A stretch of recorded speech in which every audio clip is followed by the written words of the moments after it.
بسم اللہ الرحمن الرحیم السلام علیکم ورحمۃ اللہ وبرکاتہ۔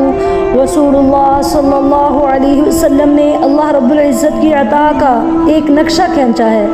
رسول اللہ صلی اللہ علیہ وسلم نے مجھے اور آپ کو سمجھانے کے لیے ایک بات کہی ہے کہ آدم علیہ السلام کھڑے ہو جائیں اللہ رب العزت کی بارگاہ میں اور کہیں کہ زمین سے لے کر آسمان تک جتنے خزانے ہیں عطا فرما دے، اور اللہ عطا کر دیں گے۔ اسی طرح حضرت آدم علیہ السلام کا دوسرا بیٹا آئے اور یہی مانگے، پھر تیسرا آئے اور یہی مانگے، ذرا بھی کمی نہ کرے کہ اے اللہ زمین سے لے کر آسمان تک کے سارے خزانے عطا فرما دے، تو اللہ اس کو بھی دے دے گا۔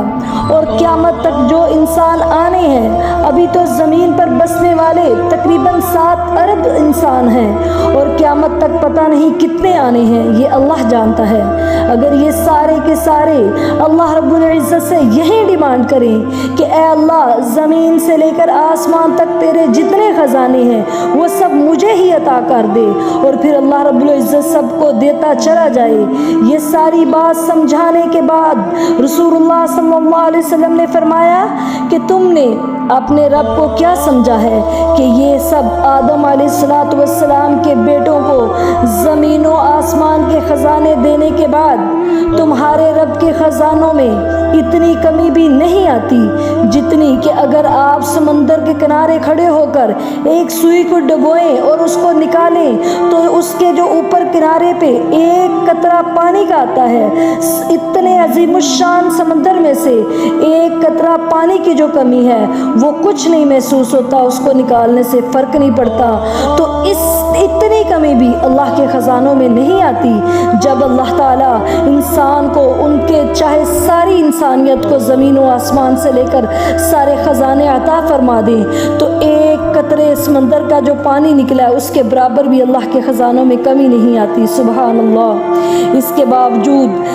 تم کس سے مانگتے ہو، کس در کی ٹھوکریں کھاتے ہو، حالانکہ تمہارا اور میرا رب پوری دنیا یعنی آدم علیہ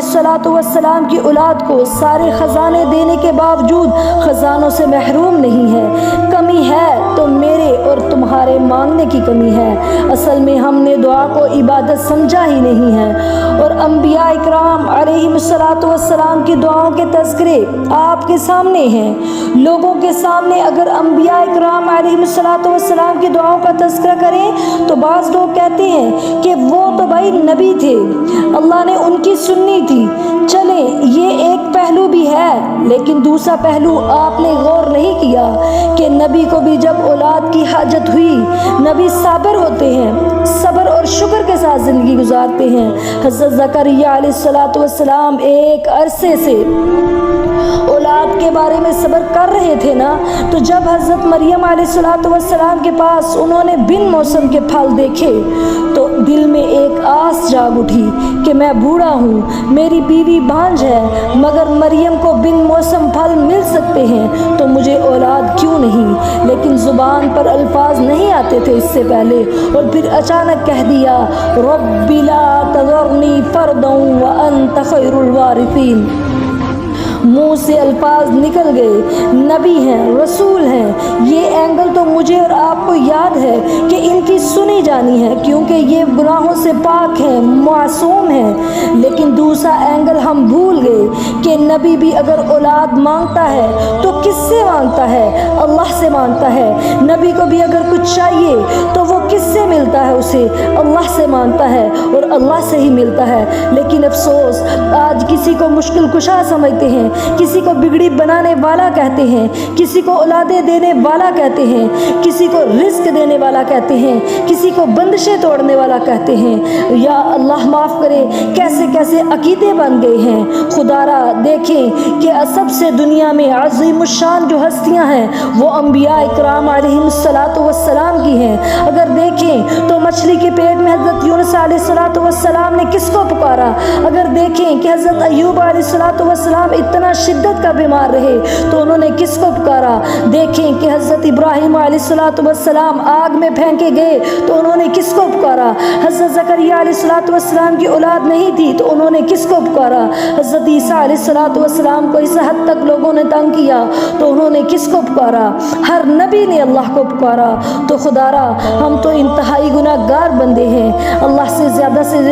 دعائیں کیجئے، اللہ سے مانگیے، اللہ پہ توکل کیجئے، بھروسہ کیجئے، اللہ کی رحمت بہت وسیع ہے، اللہ تعالیٰ اپنے خزانوں سے عطا کریں تو اس کے خزانوں میں کمی نہیں آتی، لہٰذا اپنا عقیدہ مضبوط کیجئے، اور دعا ایک عبادت ہے، زیادہ سے زیادہ دعائیں کیجئے، اور خاص طور پر قبولیت کی گھڑیوں میں دعائیں کیجئے۔ اللہ تعالیٰ میری اور آپ کی سب جائز خواہشات کو پورا فرمائے، اللہ تعالیٰ ہمارے پریشانی مشکلیں دور کرے، جتنے بھی بیمار ہیں ان کو شفائے کاملہ عاجلہ عطا فرمائے، جتنے بھی بے روزگار ہیں ان کو رزق حلال عطا فرمائے، اور جتنے بھی بے نمازی ہیں ان کو نمازی بنائے، اور جو نماز پڑھتے ہیں ان کی نمازوں کو قبول و منظور فرمائے، بے اولادوں کو اللہ تعالیٰ اولاد صالحہ دے، اور جن کو اولاد دی ہے ان کی اولاد کو اپنے والدین کی ٹھنڈک بنائے، آمین۔ السلام علیکم ورحمۃ اللہ وبرکاتہ۔